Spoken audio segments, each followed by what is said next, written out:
제가 미국에서 8년 만에 한국에 돌아온 거잖아요. 한국에 오면 하고 싶은 일들이 정말로 많았습니다. 저희 사랑하는 부모님들 뵙고 또 성도님들도 뵙고 친구들도 만나고 맛있는 한국 음식도 먹고, 하지만 제가 가장 기대했던 것은 여러분들과 하나님의 말씀을 나누는 것이었습니다. 그래서 미국에서 한국에 오기 전까지 하나님께서 그분의 말씀을 통하여 우리에게 행하실 일들에 대해 소망 가운데 기대하였고, 지난주에 말씀을 나누게 되어서 너무나도 기뻤습니다. 그래서 제가 지금 드리고 싶은 말씀은요, 유튜브 동단 사랑의 교회 구독과 좋아요는 제게 큰 힘이 됩니다. 구독과 좋아요를 꼭 부탁드립니다. 네. 농담입니다. 아멘 하실 필요는 없으십니다. 오늘도 이렇게 여러분들을 다시 뵙게 되어 참으로 기쁘고 하나님께 너무 감사드립니다. 개인적으로 너무 행복합니다. 하나님의 은혜와 사랑이 여러분과 그리고 여러분의 삶 하시는 모든 일들 가운데 늘 가득하기를 간절히 소망하고 기도합니다. 제가 세상에서 가장 듣기 싫어하는 말이 있습니다. 그 단어는 바로 개독교 그리고 개독교인이라는 단어입니다. 여러분들께서 이 단어를 이미 들어보셨을 거라고 생각합니다. 이 단어는 수년 전 기독교를 싫어하고 증오하는 사람들이 만든 단어입니다. 제가 욕을 해서 죄송합니다. 이 단어의 뜻은 개 같은 기독교, 개 같은 기독교인이라는 말입니다. 이 단어가 나오고 나서 이 단어는 믿지 않는 자들이 기독교 그리고 기독교인을 부를 때 사용되어지고 있습니다.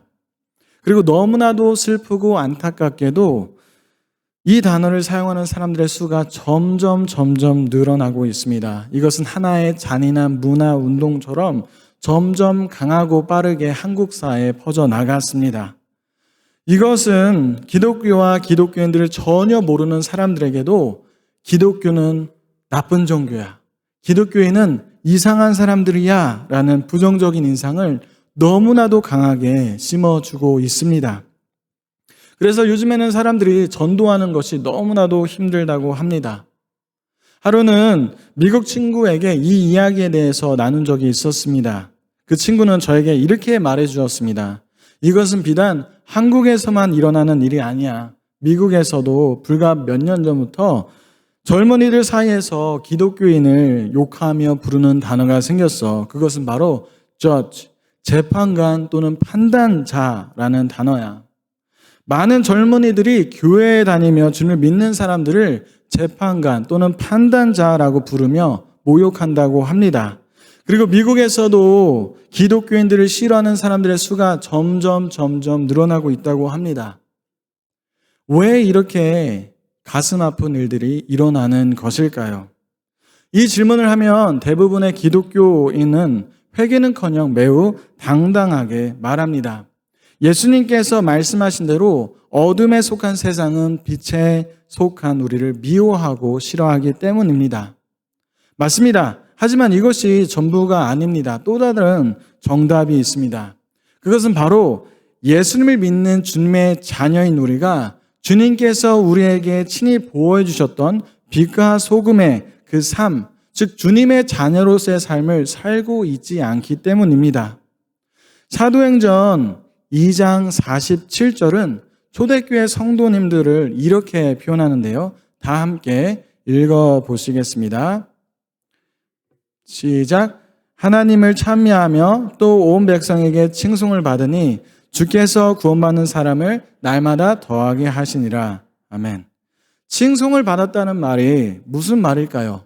믿지 않는 자들이 기독교인들을 인정했다는 것입니다. 기독교인들은 그들의 호감을 샀다는 것입니다. 사도행전 5장 13절을 함께 읽겠습니다. 시작. 그 나머지는 감히 그들과 상종하는 사람이 없으나 백성이 칭송하더라. 아멘. 여기서 칭송이라는 말을 원어로 풀어보면요, 백성들, 즉 믿지 않는 사람들이 주님을 믿는 기독교인들을 칭찬하고 높이며 존경했다는 말입니다. 하지만 이 시대는 어떻습니까? 기독교인은 무시를 당하고 욕을 먹습니다.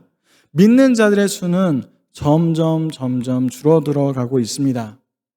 우리 모두는 이 문제에 대해 가슴 아파해야 합니다. 그리고 비통한 심령을 가지고 철저히 하나님 앞에 나와 회개해야 합니다. 주님을 믿는 자들이 욕을 먹고 믿는 자의 수가 줄어들고 있는 것은 다른 기독교인들이 잘못해서, 내가 아니라 다른 사람이 잘못해서 일어난 것이다 라고 생각하면 안 됩니다.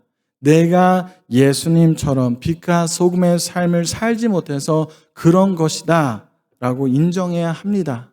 스스로의 잘못을 뒤돌아보고 주님 앞에 반드시 회개해야 합니다. 나아가 믿지 않는 자들에게 본이 되는 빛과 소금의 삶으로 하나님께 영광을 올려드려야 합니다. 그리고 그들을 주님의 품으로 이끌며 하나님을 기쁘시게 해드려야 합니다. 그래서 저는 오늘 본문의 말씀을 통하여 예수님께서 말씀하시는 빛의 자녀들의 특징과 우리가 어떠한 삶을 살아가야 하는지, 그리고 우리가 예수님의 빛을 비추는 삶을 살면 어떠한 일이 일어나게 되는지 여러분들과 함께 은혜를 나누고자 합니다. 오늘 본문의 말씀에서 예수님께서는 우리에게 세 가지 중요한 교훈을 주시고 계십니다. 첫째, 빛의 자녀들인 우리들은 어두운 세상 가운데 밝히 드러납니다. 제가 다시 읽겠습니다. 빛의 자녀들인 우리들은 어두운 세상 가운데 밝히 드러납니다. 본문 14절의 말씀을 제가 읽어보겠습니다. 너희는 세상의 빛이라 산 위에 있는 동네가 숨겨지지 못할 것이요. 14절에서 예수님께서는 우리들에게 빛이라 라고 말씀하십니다. 빛이 되어라가 아닙니다. 빛이라 라고 말씀하십니다. 왜 예수님께서는 우리들에게 빛이라고 말씀하셨을까요? 요한복음 1장 12절의 말씀처럼 이 세상의 빛 되신 예수님을 우리가 하나님께서 주시는 믿음으로 믿고 구주로 영접했을 때 하나님께서는 우리들에게 그분의 자녀가 되는 권세를 주셨습니다. 또한 에베소서 5장 8절의 말씀을 다 함께 읽겠습니다. 시작. 너희가 전에는 어둠이더니 이제는 주 안에서 빛이라 빛의 자녀들처럼 행하라. 아멘. 다시 말해 우리가 예수님을 믿기 전에는 죄와 사망의 어둠 가운데 속한 자들이었지만 우리가 빛 되신 주님을 믿고 그분의 자녀가 되었기 때문에 이제는 그분처럼 우리는 이 어두운 세상을 비추는 빛이 된 것입니다. 어두운 세상 속에 그리스도의 빛을 비추는 것, 그래서 믿지 않는 자들에게 주님을 알려주고 빛으로 그들을 이끄는 것이 우리의 사명이 된 것입니다. 또한 본문 14절, 예수님께서는 산 위에 있는 동네는 숨기지 못한다고 말씀하십니다. 우리가 빛이고 산 위에 있는 동네라고 말씀하십니다. 이 두 가지의 특징이 무엇일까요? 예수님께서 지금 우리에게 강조하시는 것은 무엇일까요? 어둠을 밝히는 빛과 산 위에 있는 동네처럼 예수님의 자녀들은 세상 가운데 밝히 드러난다는 것입니다. 그들은 빛 대신 예수님의 자녀들이기 때문에 어두운 세상 가운데 숨겨질 수 없다는 것입니다. 어둠 속에서 빛나는 빛과 산 위에 있는 동네는 결단코 숨기워질 수 없습니다. 한번 상상해 보십시오. 여러분들께서 지금 한밤중에 아무것도 보이지 않는 깜깜한 한밤중에 바다 위에서 노를 젓고 계십니다. 그리고 저 멀리 등대가 빛을 비추고 있습니다. 이 등대가 눈에 띄지 않을 수 있을까요? 이 등대가 눈에 띄지 않는 것은 불가능할 것입니다. 어두울수록 밝게 빛나는 등대는 무조건 눈에 띄게 되어 있습니다. 오늘 14절, 15절에서 예수님께서 강조하시는 것이 바로 이것입니다. 빛의 자녀인 우리들은 이 어두운 세상 속에 밝히 드러난다는 것입니다. 절대 숨겨질 수 없다는 것입니다. 우리는 이 사실을 결코 잊어서는 안 됩니다. 저는 현역 판정을 받았지만 산업기능요원으로 군대 대신에 전자 분야의 회사에서 근무를 하게 되었습니다. 그 당시 산업기능요원에서 전자 분야가 아마 1200명 정도를 뽑았을 거예요. 그러니까 굉장히 경쟁률이 높아서 진짜 하나님의 은혜로 회사에 입사를 하게 되었습니다. 회사를 처음 입사한 날 사장님과 이사님을 만나게 되었습니다. 사장님은 독실한 불교 신자로서 제 이름이 요셉이고 또 제가 신학생이라는 것을 아시고는 저에게 첫 만남에서 이렇게 말씀하셨습니다. 요셉 사원, 오늘 첫 출근인데 회사 끝나고 밤에 홍의사와 함께 술 한잔 하게나. 저는 매우 당황스러웠습니다. 왜냐하면 한국의 죄악된 술 문화를 너무나도 잘 알고 있었기 때문입니다. 그래서 저는 마음속으로 기도한 뒤 이렇게 대답했습니다. 제가 지금은 그렇게까지는 강하게 말할 것 같지는 않습니다. 하지만 그때는 이렇게 말했습니다. 사장님, 신입사원으로서 이런 말씀드려 매우 죄송스럽게 생각합니다. 저는 회사의 발전을 위해서 어떤 일이든지 할 수 있습니다. 하지만 예수님을 믿는 사람으로서 목에 칼이 들어올지라도 사장님과 술을 마실 수 없습니다. 이 말을 한 뒤 잠시 침묵이 흘렀습니다. 제 생각에는 사장님과 이사님 두 분 다 모두 충격을 받으신 것 같아요. 한 5초 동안은 그냥 침묵이 흘렀습니다. 저는 마음속으로 하나님께 기도했습니다. 하나님, 주님의 은혜로 이렇게 제가 기적적으로 입사를 하게 되었는데요. 만약 오늘 제가 이 회사에서 해고를 당한다고 할지라도 저는 주님의 마음을 아프게 하고 싶지 않습니다. 잠시 침묵이 흐른 뒤에 사장님께서 저에게 이렇게 말씀하셨습니다. 와, 이제야 내가 진짜 크리스찬을 만나보는군. 사실 많은 사람들이 내게 와서 자신을 기독교인이라고 소개해놓고는 나와 항상 술자리에서 한잔을 하였지. 그리고 타락한 우리들과 똑같이 죄짓고 놀고 즐겨왔다네. 요셉 자네, 그 마음 변치 말게나. 하나님의 자녀로서 세상을 변화시켜주게. 우리는 비록 타락했지만, 타락이라는 단어를 정말 쓰시더라고요. 우리들은 자네 같은 진실된 기독교인들을 기대한다네. 저는 그 말에 너무나도 큰 충격을 받았습니다. 어둠 속에서 방황하는 그들도 빛의 자녀인 우리들을 알고 우리에 대해서 기대하는구나라는 사실을 깨닫게 되었습니다. 여러분들, 왜 한국 사회에서는 모든 종교 중에 유일하게 기독교만을 개독교라고 부르시는지 아시나요? 사실 기독교 못지않게 불교나 타 종교들도 여러 불법을 행한 사실이 밝혀졌습니다. 하지만 어느 타 종교 앞에 또 개를 붙여서 부르는 사람은 없습니다. 심지어 살인을 일삼고 가정을 파탄내는 이단들에게도 앞에 개라는 단어를 붙여 부르는 사람은 없습니다. 그러면 도대체 왜 믿지 않는 자들은 기독교만을 그렇게 부르는 것일까요? 왜냐하면 우리는 빛의 자녀이기 때문입니다.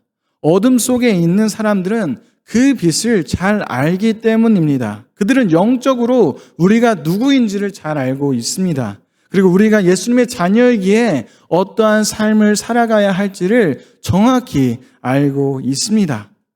그래서 그들은 빛에 속한 우리들의 삶을 유심히 지켜보며 우리들에게 기대하며 저희들을 향한 긍정적인 소망을 품고 있습니다. 그 기대가 크기 때문에 만약 우리가 그 기대에 미치지 못하는 삶을 산다면 그들은 크게 실망하는 것입니다.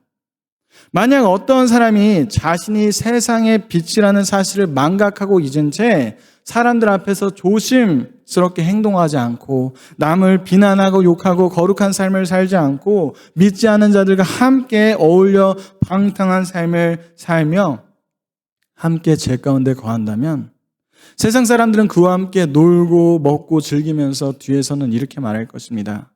그는 나에게 자신이 예수님을 믿는다고 했어. 그는 예수님이 우리를 심판하러 다시 오신다고 말했어. 그는 다가올 새 하늘과 새 땅이 있다고 했어. 하지만 그 사람을 보면 예수님이 계신지 안 계신지 모르겠어. 그 사람을 보면 예수님을 믿고 싶지 않아. 빛의 자녀인 우리들은 어두운 세상 속에 밝히 드러납니다. 우리는 이 사실을 잊지 말아야 합니다. 둘째, 빛의 자녀인 우리들은 착한 행실로서 어두운 세상 속에 예수님의 빛을 비추어야 합니다. 다시 말씀드리겠습니다. 빛의 자녀인 우리들은 착한 행실로서 어두운 세상 속에 예수님의 빛을 비추어야 합니다. 예수님께서는 본문 16절에서 우리에게 사람 앞에 빛을 비추라고 말씀하십니다. 그런데 빛을 비추는 게 무엇일까요? 우리가 어떻게 빛을 비출 수 있을까요? 오늘 본문 16절 전반절만 함께 읽겠습니다. 시작. 이같이 너희 빛이 사람 앞에 비치게 하여 그들로 너희 착한 행실을 보고. 아멘. 16절 너희 빛을 비치게 하여 너희 착한 행실을 보고 라는 문장에서 두 단어가 연결된 것이 보이시나요? 맞습니다. 너희 빛과 너희 착한 행실입니다. 즉 빛을 비추는 것은 우리의 착한 행실로 이루어진다는 것입니다. 그러면 착한 행실은 무엇일까요? 우리가 어떻게 해야지 착한 행실을 할 수 있을까요? 어떻게 우리가 착한 행실로 세상 가운데 빛을 비추는 삶을 살 수 있을까요? 여러 가지 착한 행실이 있겠지만 특별히 우리가 하나님의 말씀에 순종하여 예수 그리스도를 본받는 삶을 살 때 우리는 어두운 세상 가운데 주님의 빛을 비추는 삶을 살 수 있습니다. 예를 들자면 우리가 고아와 과부를 보살펴주고 가난한 사람들을 도와줄 때 세상은 우리 안에 있는 예수 그리스도의 빛을 보게 됩니다. 우리가 이웃을 사랑하고 심지어 원수까지도 사랑할 때 세상은 우리 안에 있는 주님의 빛을 보게 됩니다. 우리를 이유 없이 미워하고 저주하고 욕하는 자들을 그리스도의 마음으로 사랑으로 용서하고 그들에게 오히려 복을 빌어줄 때 비로소 불신자들은 우리 안에 있는 예수 그리스도의 아름다운 빛을 보기 시작합니다. 우리가 나라를 위해 쉬지 않고 기도하며 우리의 분노와 화 그리고 육체적 욕망을 하나님의 능력으로 잘 다스릴 때 우리가 삶의 환난과 어려움에서도 우리의 구원자 되시는 하나님을 경배하고 찬양하며 그분께 감사할 때 우리가 굶주린 자를 먹이며 헐벗은 자를 입히며 낯선 사람을 환영하고 아픈 사람을 방문하며 감옥에 있는 자들을 찾아갈 때 세상은 비로소 우리 안에 있는 예수 그리스도의 빛을 보게 됩니다. 하지만 우리는 때때로 이 사실을 완전히 잊고 살아갑니다. 나는 이미 구원받았어 라고 믿고 기쁨 가운데 살아갑니다. 나는 구원받았으니까 그냥 나만 열심히 기도하고 말씀 보며 예배드리면 된다 라고 생각하고 살아갑니다. 그러면서 우리는 사망의 그늘에 갇혀 죽어가는 영혼들을 보며 결코 마음 아파하지 않습니다. 잃어버린 영혼들, 어둠 속에서 방황하는 그들에게 주님의 빛을 비추지 않습니다. 심지어 죽어가는 영혼들이 갈급한 마음으로 빛의 자녀들에게 도움을 받고자 찾아왔을 때에도 그들을 도와주지 않습니다. 그들에게 신경을 쓰지 않습니다. 하지만 이것은 절대 옳지 못합니다. 왜냐하면 우리는 예수님을 믿음으로 말미암아 빛이신 주님의 자녀가 되었기 때문입니다. 빛을 비추는 것이 우리의 사명이 되었기 때문입니다. 믿으십니까? 그렇다면 빛의 자녀인 우리가 삶 가운데 착한 행실로 주님을 비추지 않는다면, 주님의 빛을 비추지 않는다면 어떠한 일이 일어나게 될까요? 방금 말씀드린 대로 세상 사람들은 주님을 믿는 빛의 자녀들에게 엄청난 기대와 소망을 품고 있습니다.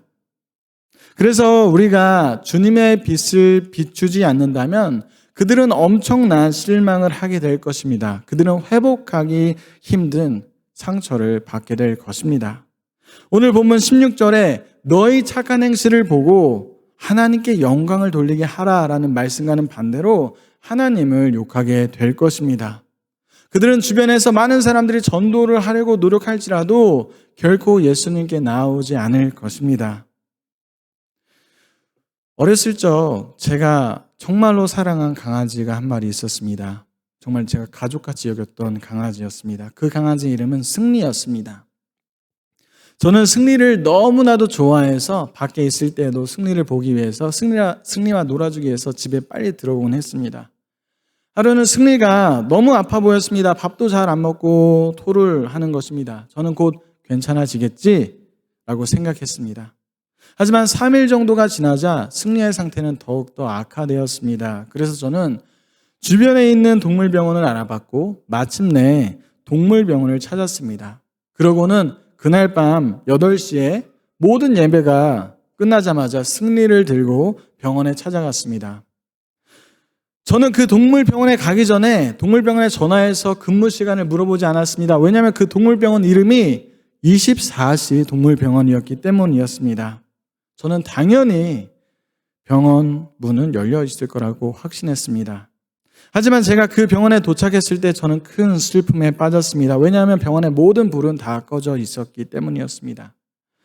병원의 불이 환하게 비칠 것이라고 생각하고 기대하고 갔는데, 그리고 승리가 주사 한 방 맞고 곧 회복될 것이라고 믿고 갔는데 병원의 불은 모두 꺼져 있었습니다.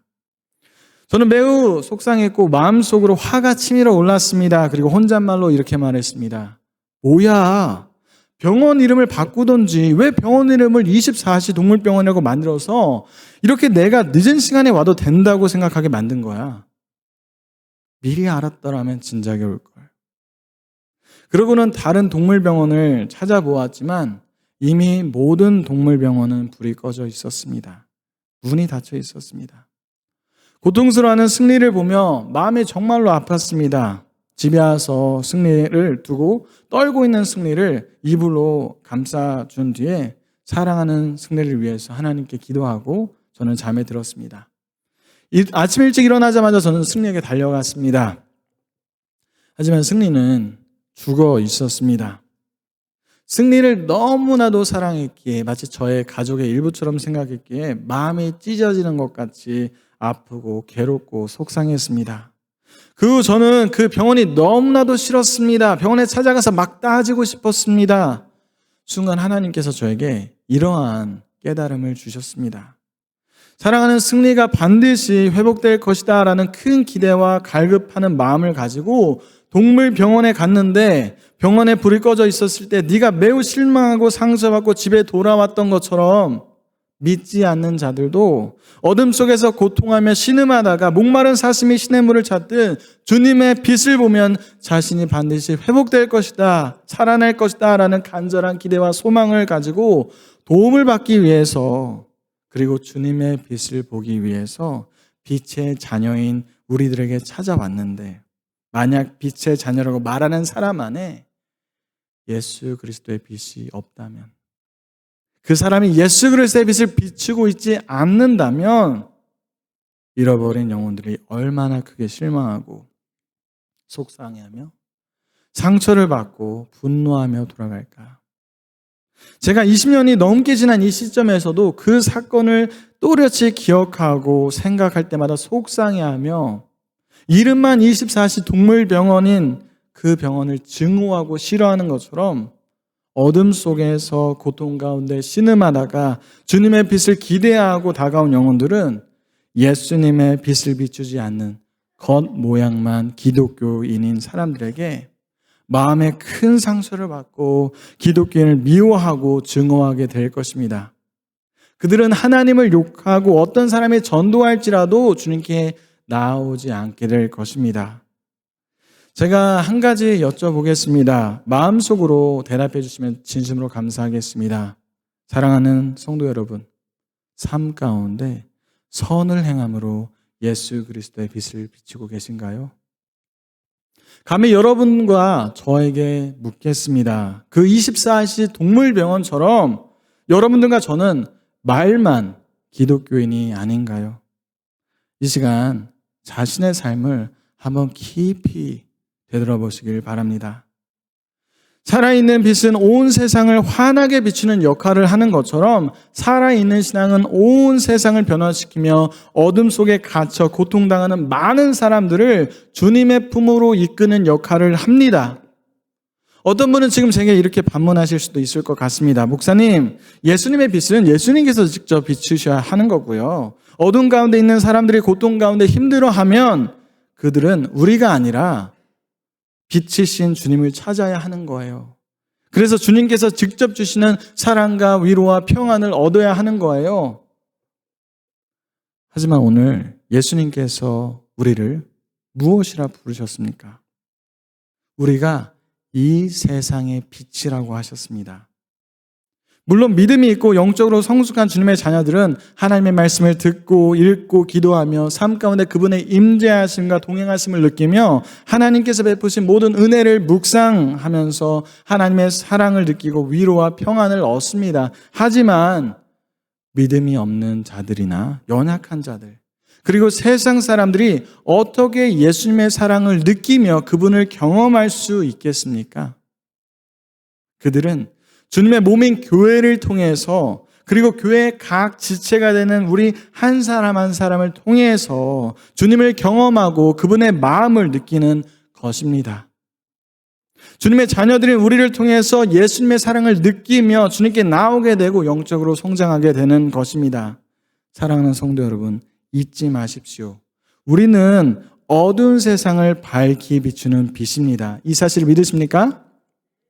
고린도후서 2장 15절에 우리를 하나님 앞에서 그리스도의 향기라고 말합니다. 고린도후서 3장 3절에는 우리를 그리스도의 편지라고 말합니다. 다시 말해서 세상 사람들은 빛의 자녀인 우리들을 통해서 빛의 근원이신 예수 그리스도를 보게 된다는 것입니다. 선을 행하는 우리들의 삶을 통해서 예수 그리스도의 사랑을 느끼고 그분을 경험하며 주님을 알게 된다는 것입니다. 예수님께서 승천하신 뒤에 초대교회 성도님들은 성적으로 문란한 로마의 문화를 따르지 않았고 황제를 숭배하며 여러 신들을 섬겼던 그 악한 문화에 복종하거나 순종하지 않았기에 세상으로부터 비난과 모욕, 엄청난 공격과 핍박을 당하게 됩니다. 기독교인들은 한 역사학자에 의하면요, 동물들에 의해서 찍어 죽임을 당했고 화형에 처하며 어두운 밤을 비추는 등불의 역할을 하였다고 합니다. 그러니까 등불을 대신해서 사람을 불태워 죽인 거예요. 놀라운 사실은 이 말도 안 되고 억울하고 잔인한 핍박이 몇 년간 지속되었는지 아시나요? 약 250년 이상 지속되었습니다. 이 얼마나 말도 안 되고 불쌍하고 안타까운 일입니까? 하지만 이러한 최악의 상황 가운데 초대교회 성도님들은 어떻게 행동했는지 아시나요? 그들은 삶의 위치에서 하나님의 말씀에 순종하며 예수님을 따라 살면서 전심을 다해서 선을 행하고 착한 행실로 예수님의 빛을 비췄습니다. 그들은 참되신 예수님을 따라 빛의 사명을 잘 감당했습니다. 그 결과 어떤 일이 일어나게 되었는지 아시나요?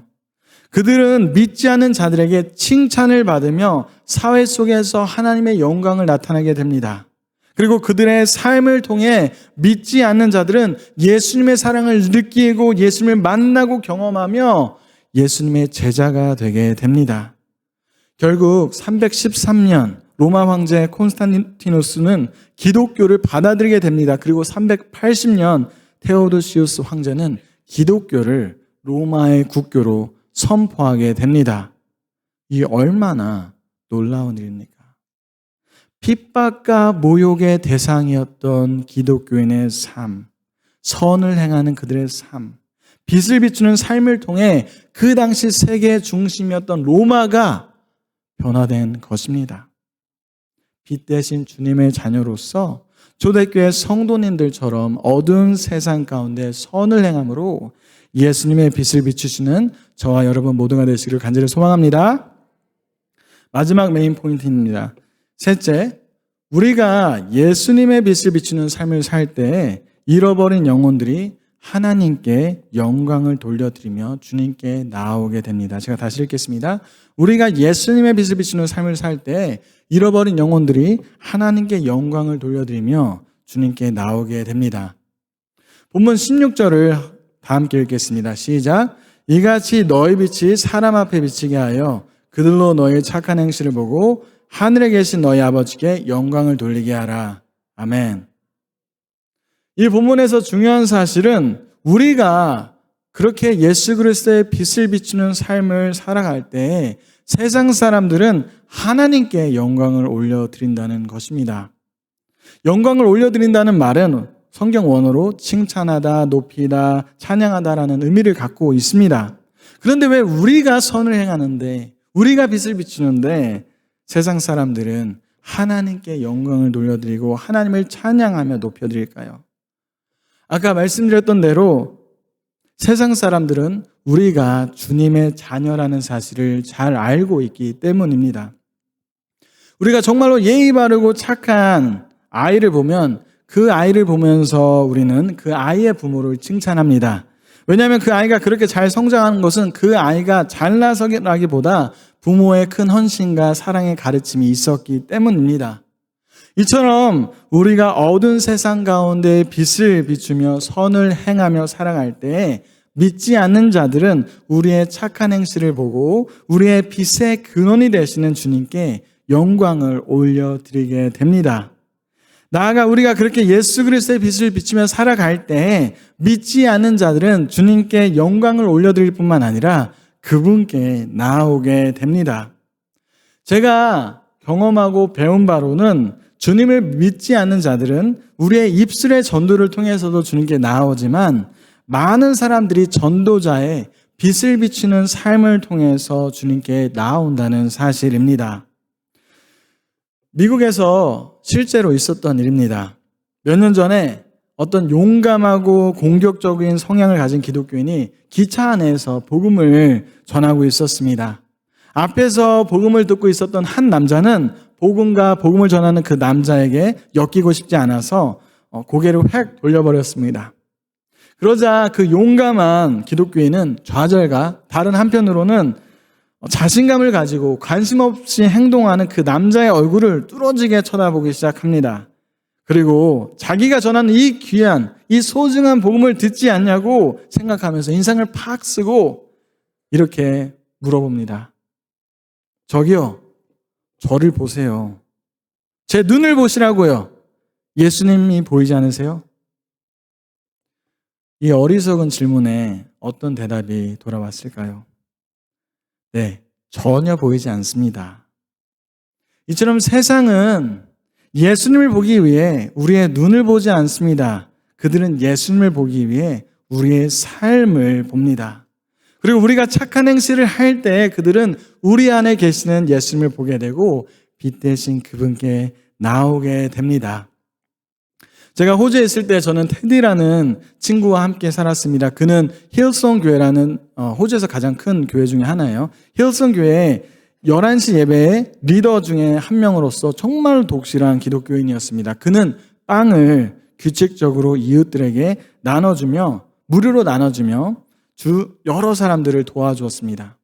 비록 그는 예수를 믿고 구원받으세요라고 매번 말하지는 않았지만 그의 아름다운 삶은 그 이웃들을 주님의 품으로 이끌기에 충분히 감동적이었습니다.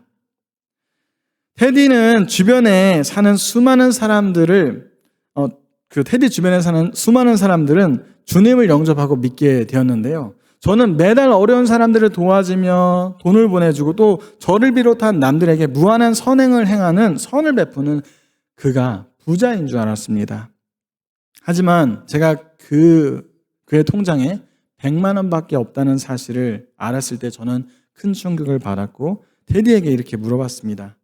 테디 행복해요? 그러자 그는 이렇게 대답합니다. 난 비록 돈이 많이는 없지만 항상 주님 안에서 행복해. 누군가에게 도움을 줄 수 있다는 것은 하나님께서 내게 주신 매우 소중한 축복이기 때문이지.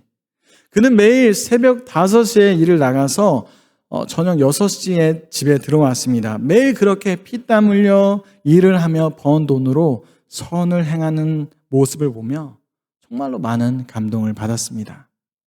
전 세계적으로 유명한 또 제가 평소에 존경하는 한 목사님은 이런 말씀을 했습니다.